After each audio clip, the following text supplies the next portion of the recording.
তিনটি তালা ভেঙে কোলাপসিবল গেট খুলে দমদম গার্লস স্কুলে চুরি। শুক্রবার স্কুলে ঢুকতেই শিক্ষক শিক্ষিকাদের নজরে পড়ে ছড়িয়ে ছিটিয়ে পড়ে রয়েছে স্কুলের নথি, খোয়া গিয়েছে ৩ থেকে ৪ হাজার টাকা ও প্রজেক্টের মেশিন। তালা ভাঙা অবস্থায় পড়ে রয়েছে স্কুলের আলমারি, সেই সঙ্গে কম্পিউটার রুমে নেই একটাও কম্পিউটার। স্কুলের অফিস ঘর সহ সমস্ত ঘরেই তাণ্ডব চালিয়েছে দুষ্কৃতীর দল। ঘটনায় ব্যাপক চাঞ্চল্য ছড়ায় এলাকায়। ঘটনাস্থলে যায় দমদম থানার পুলিশ। আমি ঢোকার সাথে সাথেই তারা বললেন যে এরকম স্কুলে একটা চুরির ঘটনা ঘটেছে।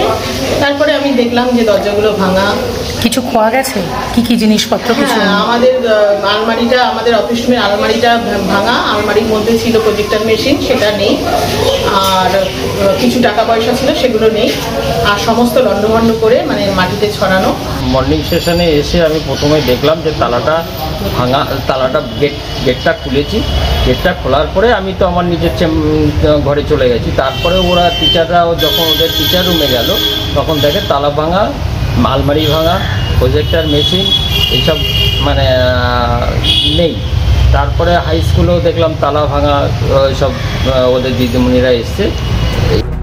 অতি প্রাচীন সরকারি সাহায্যপ্রাপ্ত দমদম গার্লস স্কুলে চুরির ঘটনায় রীতিমতো স্তম্ভিত স্থানীয়রা।